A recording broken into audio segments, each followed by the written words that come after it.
Bonjour à toutes et à tous, bienvenue sur ma chaîne Mes Passions Colorées. J'espère que vous allez toutes et tous très bien. Aujourd'hui, nous allons faire un focus point de croix. Alors préparez-vous votre boisson préférée, installez-vous confortablement et c'est parti! Alors, je vais commencer par vous expliquer un petit peu par quoi j'ai commencé et quand j'ai commencé, puisque le point de croix n'est pas une nouveauté pour moi. Alors, ce que vous voyez pour le moment n'est pas très intéressant, mais je vous promets qu'on va très vite revenir dessus. Alors, j'ai commencé il y a environ une quinzaine d'années, avec une très très grosse pause, hein, mais voilà, il y a 15 ans, je me suis mise au point de croix. Je commandais principalement des kits sur la maison du Canva. Pour tout vous avouer, j'en ai commandé plusieurs, j'en ai fini un seul parce que j'étais la pro des nœuds sur l'envers à chaque fois des toiles. Ça s'en mêlait, c'était infernal.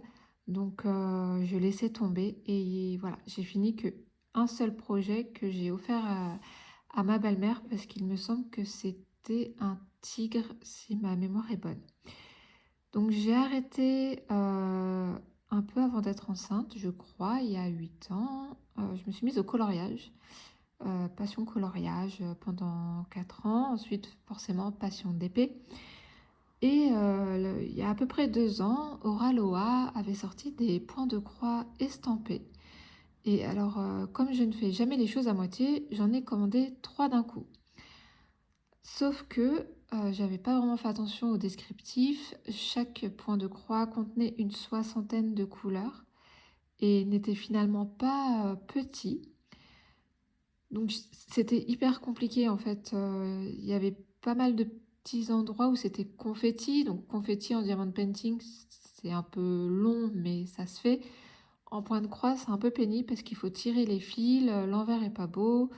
Euh, Ça m'a un peu découragée et en plus, sur les points de croix que j'avais commandés, les symboles étaient décalés par rapport à la toile et du coup, je devais me référer au patron qu'ils fournissent dans un livret. Alors, super quali, hein, les points de croix estampés de chez Oraloa, vous avez une pochette plastifiée solide, un livret en papier glacé sur lequel on ne peut pas stabiloter. Et enfin voilà, les fils, tout est quali, mais moi, j'ai pas accroché, j'ai pas réussi. Donc pour être bien sûre de ma bêtise, j'ai recommandé 2 points de croix sur un site chinois, alors je ne saurais plus vous dire VIP Cross Stitch ou autre, de la marque Joy Sunday, plus petit, avec moins de couleurs. Euh, bon, ça s'est confirmé, j'aime pas le point de croix estampé. Donc j'ai rangé ça dans un placard, j'ai tout laissé tomber et j'ai continué ma petite vie avec le DP. Je me suis fait un café pour éviter d'avoir la voix enrouée tout le temps. Vous m'excuserez pour le bruit. Et puis il y a l'année dernière, je suis tombée sur une chaîne Twitch, une chaîne qui s'appelle Nicrix. Alors pour l'instant, elle a mis ses réseaux en pause. J'espère qu'elle va reprendre. Donc ça m'a donné envie de reprendre le point de croix compté. Mais j'avais plein de toiles et plein de fils de mon aventure point de croix estampé que je ne voulais pas jeter, ça aurait été du gâchis. Donc j'ai nettoyé à l'eau mes toiles estampées pour les rendre blanches et j'ai récupéré tous les fils de mes différents projets que j'ai mis sur étiquette. Donc ça m'a fait déjà un bon point de départ en termes de DMC. Et je suis allée faire un tour sur Etsy plutôt pour acheter des patrons. Donc je n'achète pas de kit tout fait. J'achète les patrons sur Etsy et ensuite je commande les fils nécessaires. En toile, j'ai du stock, donc j'ai pas besoin d'acheter de toile pour le moment. Donc mes fils, je les achète soit sur le site de la maison du Canva ou sur Rascol, ça dépend où est-ce qu'il y a des promos. Donc pour le moment, voilà sur comment je travaille. Donc j'ai plusieurs organisations, donc j'ai des pochettes comme ça, des pochettes à rabat, je ne sais pas si vous allez voir. Ici j'ai mes toiles et ici j'ai mes feuilles de projet que j'ai achetées sur Etsy. Pas tous parce que je n'ai pas imprimé les derniers. Donc là, donc ça c'est des toiles en 18 CT que j'avais commandé sur Rascol. Donc c'est un lot de 23 par 31. Vous voyez pas et vous tombez. Voilà. Mon trépied n'est pas génial. Alors, je vais essayer de vous remonter un petit peu.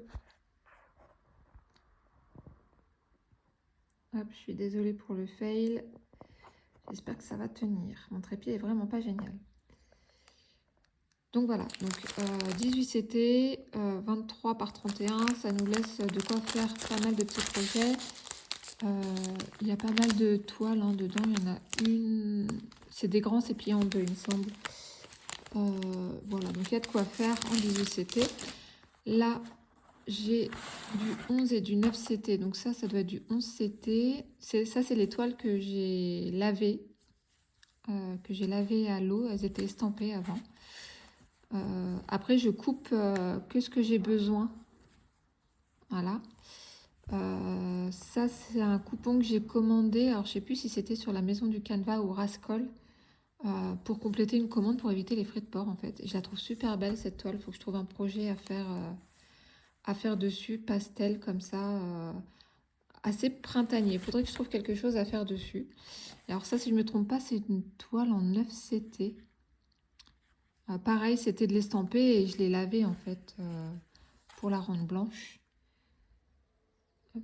Et j'ai des toiles plastifiées pour mes projets marque-page. Pareil, je les ai trouvées sur Rascol, je crois. Voilà, donc voilà pour comment je stocke mes toiles. Ça évite en fait dans mon tiroir qu'elles se froissent, qu'elles soient mises toutes n'importe comment. Elles sont toutes réunies au même endroit, donc j'ai pas besoin de chercher à travers toutes mes affaires pour trouver mes toiles. Elles sont là, elles sont regroupées et c'est très bien, ça ne les abîme pas. Je suis en train de me battre pour les ranger. Hop, voilà. Ensuite, donc là, j'ai mes patrons et mes projets achetés sur Etsy. Alors, j'imprime pas, quand j'achète sur Etsy, j'imprime pas les patrons. Parce que bah, c'est plus écologique de ne pas imprimer et je travaille avec l'application Markup RXP sur l'App Store et c'est génial en fait. On a le suivi, on peut savoir le temps qu'on passe sur notre projet, on sait quel nombre de croix on a à faire et combien il nous reste à faire. J'aime beaucoup cette application. Donc ça c'est les projets d'Etsy. Donc, je l'avais commencé pour Noël, vous allez voir que j'ai commencé, mais alors vraiment juste commencé. Je ne m'attendais pas à ce que ce soit aussi compliqué, aussi long à faire. Et celle-ci, je l'avais commencé idem pour Halloween, mais en fait, je me suis complètement plantée. Je l'ai mal commencé, la toile. En fait, j'ai commencé par faire les bordures pour ensuite faire l'intérieur. Sauf qu'on le sait tous, le point compté, ça se commence au milieu. Et je pense qu'en faisant la bordure, j'ai dû me tromper à un moment donné dans les comptes. Le chat était collé aux feuilles. Donc ça m'a saoulée. J'ai laissé tomber. Je le reprendrai très probablement pour Halloween prochain. Et j'ai des patrons. Donc il y a un groupe Facebook où on peut trouver des patrons gratuits sur le thème d'Harry Potter. Si je peux, je vous mettrai le lien en barre d'infos. Et voilà, donc je me suis téléchargée parce que je ne peux pas les mettre sur Markup RXP. Donc je me suis téléchargé les patrons et comme ça, quand l'envie me prend, je peux en faire un. Je regarde ce qui me manque en fil, je commande si nécessaire. Et voilà, je suis quand même bien équipée là en termes de points de croix. Je ne manque pas, sachant qu'il y en a encore 3 que je n'ai pas imprimés parce que je ne vais pas les faire tout de suite. Donc voilà pour les toiles et les patrons. Maintenant pour les fils. Donc comme je vous disais, j'ai déjà démarré avec un bon stock suite au fail de l'estamper. Puis je me suis enrichie avec les points de croix que j'ai fait depuis. Donc j'ai 4 boîtes. Je regarde, ouais, voilà. J'ai 4 boîtes comme ça. Voilà. Donc elles sont dans l'ordre DMC. Hein. La 4e, je l'ai commandée ce mois-ci parce que c'était trop serré quand je rangeais une échevette. Il y en a une autre qui ressortait, c'était pas possible. Donc voilà mes 4 boîtes et j'ai une grosse boîte là, c'est du stock. Alors soit parce que j'avais beaucoup de fils sur mes projets estampés et ça prenait 2 étiquettes et du coup je voulais pas mettre 2 étiquettes dans mes petites boîtes. Donc ça c'est du stock. Et vous savez quand on commande les boîtes là comme ça sur Amazon, il y a toujours les étiquettes comme ça fournies avec. On peut pas trouver que les boîtes vides. Et du coup, j'en ai plein parce que il y a bien plus d'étiquettes que ce que la boîte peut contenir une fois qu'il y a les fils autour des étiquettes. Donc, je les stocke là-dedans. Voilà, donc les stocks de mes fils, les stocks d'étiquettes. Et ça, c'est les séparateurs aussi qui sont vendus avec les boîtes, mais que je n'utilise pas. Donc, voilà comment je m'organise pour ranger mes fils. Pour mon projet en cours. Ah non, alors avant de passer au projet en cours, on va passer à ça. Hop, alors ça c'est un tableau que j'ai acheté sur Etsy. Donc je vous montre un petit peu. Voilà, c'est toutes les DMC en fait. Il y a toutes les DMC. Voilà, c'est sur 3 pages. Et c'est un inventaire, hein, c'est rien d'autre qu'un inventaire. Donc j'ai commencé, donc les petites croix faites à l'informatique. C'est les DMC que j'avais grâce à mes projets estampés. Et ensuite celles qui sont faites à la main, c'est ce que j'ai commandé au fur et à mesure. Donc je suis très loin d'avoir toutes les DMC. Il m'en manque encore quand même pas mal, mais voilà, je vais commander au fur et à mesure en fonction de mes besoins. Et pour l'instant, j'ai de quoi faire pour les 2 prochains projets. Donc voilà, cet inventaire m'est précieux quand je commande un patron sur Etsy et que je le reçois sur ma boîte mail, ça me permet de savoir ce que j'ai déjà et ce qui me manque. Donc, je vous conseille vraiment de l'avoir. J'ai le chien du voisin qui aboie parce qu'il voit mon chat. Donc je vais tirer un peu la fenêtre. Je reviens. Bon, me revoilà. Donc voilà, je conseille à tout le monde d'avoir qui travaille avec des patrons sur Etsy, d'avoir ce type d'inventaire. C'est vraiment précieux. Mon projet en cours, j'utilise des petites pochettes comme ça que j'ai commandées il y a longtemps sur Amazon.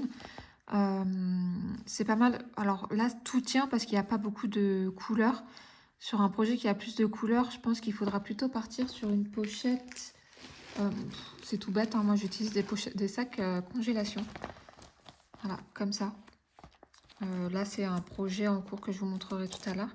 Voilà, sac congélation comme ça pour quand il y a beaucoup de fils. C'est beaucoup mieux que ça. Là, vous n'arriverez pas à le fermer si vous avez beaucoup d'étiquettes. Donc, qu'est-ce que vous trouverez dans ma pochette? Alors, vous trouverez l'image de ce que je suis en train de faire. Donc, c'est le projet que je suis en train de faire là, que j'ai commandé sur Etsy, enfin que j'ai acheté sur Etsy.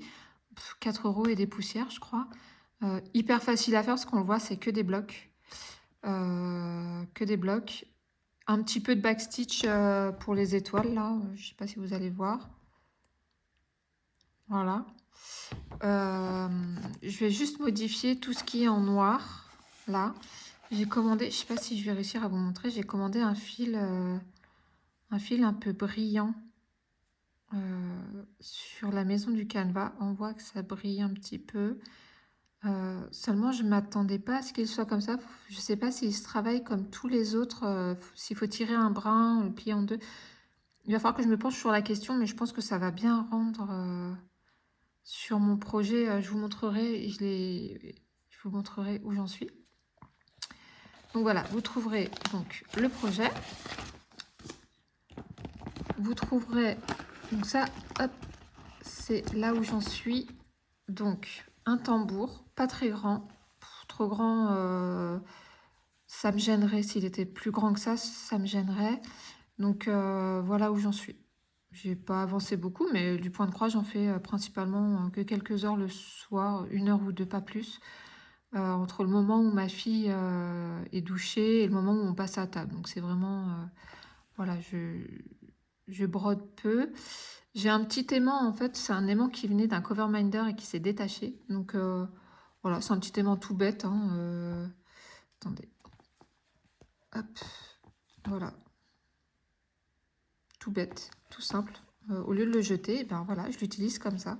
Quelque chose en relief, je pense que ça me gênerait. J'ai mon aiguille, alors c'est une aiguille boule, je sais pas si je vais réussir à vous montrer le... Ah, on voit la pointe n'est pas pointue, ça fait une petite boule. Je sais pas si vous voyez. Et en fait, ça évite de piquer dans la trame. On pique vraiment plus facilement dans le trou avec cette aiguille. C'est vrai que les aiguilles plus pointues, on aurait tendance à piquer dans la trame ou vraiment le petit fil à côté. Et du coup, ça rend pas des croix, ça rend pas des croix vraiment bien régulières. Donc les aiguilles boules, j'avoue, c'est un petit peu cher à l'achat, mais franchement, c'est un vrai confort. Donc voilà. On trouve également, alors j'ai ce petit sachet, toujours un cover minder qu'il y avait dans un kit de chez DAC à l'époque. Alors, des aiguilles plus pointues pour faire le backstitch. Parce que parfois le backstitch, il faut piquer vraiment dans la trame. Excusez-moi, je bois une gorgée de café.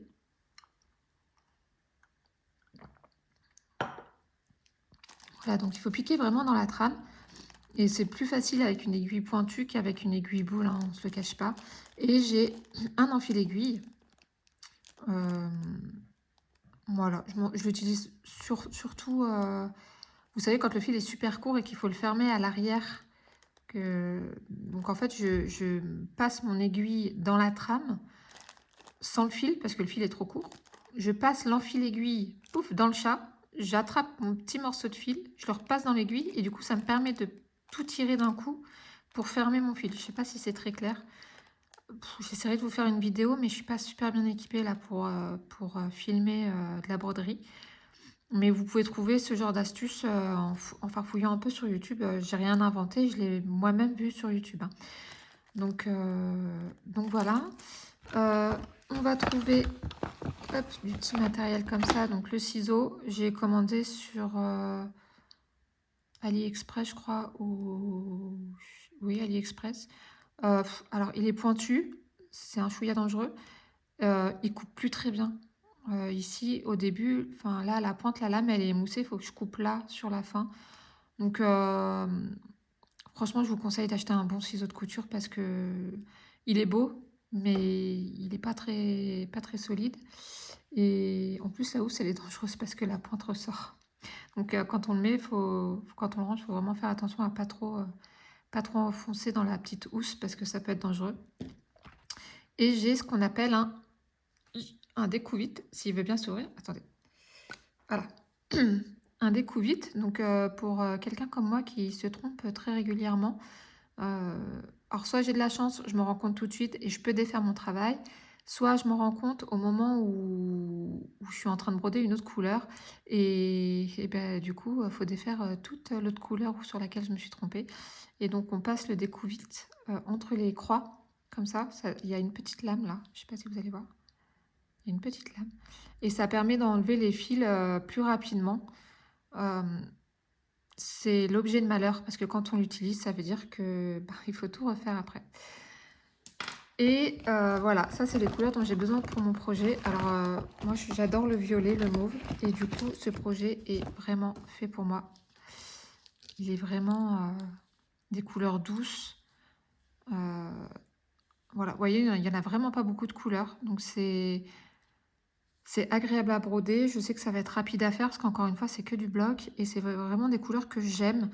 D'ailleurs, Céline de la chaîne Céline Diamante, et c'est déjà pas mal, je lui ai envoyé le lien de ce point de croix pendant un live Twitch. Et je crois qu'elle l'a mis dans son panier parce que Céline, c'est Miss Purple. Je la rejoins un peu là-dessus. C'est aussi ma couleur préférée. Donc voilà. Voilà ce qu'on trouve dans ma pochette pour mon encours. Alors, si vous voyez d'autres choses qui pourraient m'être utiles, n'hésitez pas à me le dire en commentaire. Qu'est-ce que vous avez, vous comment vous vous organisez quand vous faites un point de croix? Qu'est-ce qui vous paraît indispensable, que vous avez tout le temps et que je n'ai pas là? N'hésitez pas à me laisser un petit commentaire, ça pourrait me donner des idées. Alors, on va passer sur mes projets terminés et mis en stand-by. Parce que contrairement au DP, le point de croix, ça me dérange moins de faire une pause parce que ça prend pas de place en fait. C'est vraiment tout plat, enfin c'est plat, c'est petit, c'est pas comme un DP où il faut trouver comment le stocker. Alors j'ai commencé donc l'année dernière avec, celui-ci que j'ai brodé pendant mes vacances d'été. Il s'est fait mais tellement facilement. Il y a pas du tout de backstitch. Donc j'ai brodé sur du 18 CT et il est trop mignon. Alors il y a, la même chose pour toutes les saisons. J'avoue que l'une de mes saisons préférées, c'est l'automne et il est vraiment trop mignon, quoi. Il s'est vraiment bien fait. J'étais presque triste de l'avoir terminé. Donc après, heu, fin d'été, début d'automne, j'ai fait celui-ci. Bah, bizarrement, j'ai moins aimé le faire. Je sais pas ce qui m'a dérangé. Je saurais pas dire. Heu, bon, il est terminé, hein, mais je sais pas, j'ai pris moins de plaisir à le faire celui-là. Pourtant le rendu est plutôt sympa et plutôt chouette, mais ouais, je suis moins fan. Et ensuite, mes encours qui se sont cassés la binette. Alors, je vais ramasser ce que j'ai fait tomber. Me revoilà, donc j'ai ramassé. Alors, j'ai commencé ce marque-page. Je sais pas pourquoi je l'ai laissé tomber. Donc sur toile plastifiée, je sais pas s'il y a des CT sur les toiles plastifiées parce que je trouve que c'est gros en fait. Je sais pas s'il y a plus petit, mais il est sympa, le rendu est sympa, le backstitch est facile parce que de toute façon on peut pas piquer, il y a pas de trame, donc c'est forcément d'un trou à l'autre. Ça rend vraiment bien, mais je sais pas pourquoi j'ai laissé tomber. Il va falloir que je le termine parce qu'il est vraiment mignon, quoi. Il est choupinou comme tout, ce petit marque-page. Enfin, petit, tout est relatif, hein. C'est pas si petit que ça. Mais voilà, je pense que je vais essayer de le finir cette année. Et alors, le gros fail de l'année dernière, je me suis dit, ah tiens, et si je faisais un calendrier de l'Avent point de croix cette année? Une case par jour, ça va être facile, c'est petit, ça va le faire. Eh bien oui, mais en fait, non, parce que c'est hyper confetti. Donc, j'avais fait le premier, donc je l'ai fait le 1er décembre. Là, je me suis dit, oula, c'est costaud quand même, ça prend du temps. Et en fait, sur le 2, je m'étais trompée. Je sais plus si c'est sur le sucre d'orge, mais je m'étais trompée dans les comptes. Et le sucre d'orge touchait la bordure. Et ça m'a saoulée. Le 2, ça y est, ça m'a saoulée. J'ai tout arrêté, j'ai tout laissé tomber et je n'y ai plus retouché. Je l'ai repris là en février, je crois. Donc j'ai tout défait ce que j'avais fait sur la case du 2, puisque c'était pas bon. Et donc j'ai brodé en février, j'ai brodé le 2 et le 3. Je sais pas si vous allez bien voir. Franchement, c'est confetti et j'ai commencé le 4. C'est confetti, hein. Franchement, j'aurais jamais réussi à faire ça une case par jour, j'y serais pas arrivée parce que bah, je suis maman, j'ai ma maison à m'occuper. Et pour l'instant, je travaille pas. J'ai ma fille à m'occuper, j'ai les tâches ménagères, puis je fais mon DP, tout ça. Donc je me suis dit que j'allais essayer de l'avancer quand même dans l'année, même si je dois broder du Noël au mois d'août, bon, ça me dérange pas, c'est une période que j'aime bien. Et alors, je sais pas si vous voyez, j'ai utilisé un fil spécial donc pour faire le surfilage et pour faire les chiffres. Un fil variation, voilà, je cherchais le mot. Voilà, ça rend sympa, alors c'est peut-être un peu moins lisible, mais bon, je trouvais que ça apportait une petite touche d'originalité. Donc voilà, ça c'est pareil, je vais essayer de le finir cette année parce que j'aime quand même pas laisser des projets en plan. Surtout que voilà, j'ai acheté ce qu'il fallait pour tout faire, donc il faut que ce soit utilisé, ça me paraît important. Et puis, finir ce qu'on a commencé, c'est toujours hyper satisfaisant. Voilà, donc cette vidéo arrive à sa fin. N'hésitez pas à me dire en commentaire si vous faites du point de croix, si vous êtes adepte plutôt à l'estamper ou au point compté, ou si ça n'a pas d'importance.